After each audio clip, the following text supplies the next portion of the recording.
معشر الوداديين والوداديات، السلام عليكم.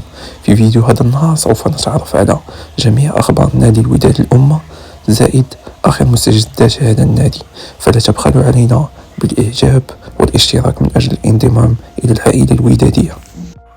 بعجالة نمر إلى أبرز عناوين هذا الفيديو، ونبدأها بالخرجة الإعلامية لأيتمنا وأبرز ما قال فيها. ثانيا، ميركاتو الوداد، لائحة المغادرين والوافدين الجدد.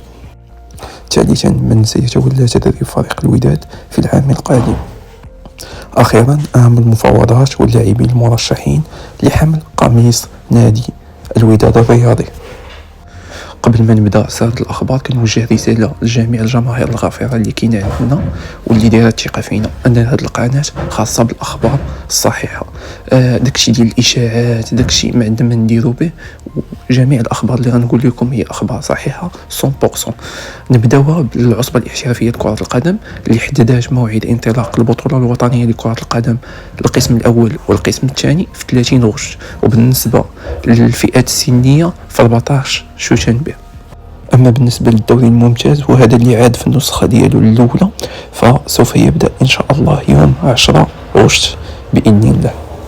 أما بخصوص الخرجة الإعلامية ديال أيتمنا رئيس المنتدب لنادي فريق الوداد، فأكد أن المدرب الجديد لنادي الوداد سوف يتم الإعلان عليه يوم الثلاثاء كحد أقصى، طالبا من الجماهير الودادية الصبر والالتفاف وراء هذا النادي وعدم الانصياع لبعض الأمور الخارجة على النطاق.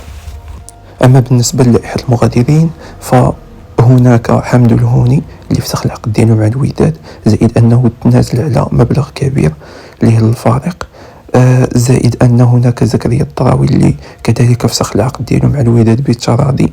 إلياس الشتي كذلك فسخ العقد ديالو بالتراضي مع الوداد وهو قريب لشبيبة القبائل الجزائري. أنس الصدغات نهاية العقد ديالو مع الوداد، واللاعب دابا راه قد تعاقد مع الدفاع الحسني الجديدي. محمد أناجم كذلك نهاية العقد وهو قريب للنادي المكناسي. إسماعيل الحداد كذلك نهاية العقد وعنده عروض خارج المغرب وداخل المغرب.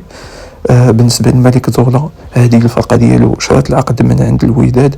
بالنسبة للقاضي نهاية الإعارة، وبالنسبة للمنتصر الحسيمي كذلك نهاية الإعارة.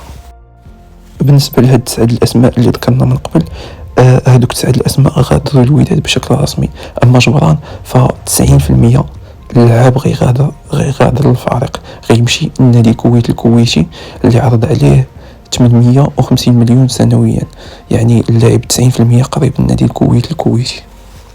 أما بخصوص العملود، فهو أعطى موافقة مبدئية لفريق الوداد بتجديد العقد ديالو معه، زائد أنه هو اللي غيكون كابيتان ديكيب العام الجاي، إما هو إما محسن بودر اللي عاد شراو. وبالرغم من أنه أعطى موافقة مبدئية، إلا وكاينين هناك مفاوضات مع مسؤولين نهضة بركان. اللاعب مؤخرا كيتلقى بزاف ديال الاتصالات من هذا النادي، وعلى ما أظن من الصعب يتعاقدوا معه، حيت كاين هو وكاين الشيبي حتى هو كيتفاوضوا معه.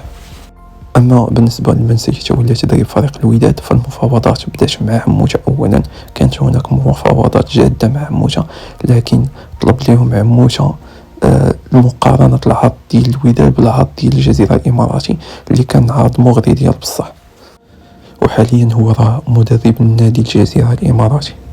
ثم انتقلوا المفاوضات جوزيف، هذا المدرب كبير والسيرة الذاتية ديالو هي اللي كتقول هذا الشيء. كان مساعد المدرب مع زيدان، درب بورتو البرتغالي، درب فرق كبار بزاف، درب المنتخب السنغالي وصل معه حتى الفينال، لكن الشق المالي هو اللي كان سبب في انه ما يجيش الوداد. ثم انتقلوا مسؤولين الوداد لمفاوضات نبيل معلول، ولكن المفاوضات سرعان ما باءت بالفشل.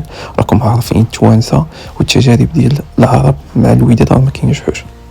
اما بخصوص موكوينا، فالمفاوضات معه جاده، وكذلك صرح وكيل الاعمال ديالو بان قال في الصفحه ديالو الرسميه عبر فيسبوك بان هناك في المفاوضات ديال موكوينا مع الوداد بقاو شي تفاصيل غيتفاهموا عليها من بعد.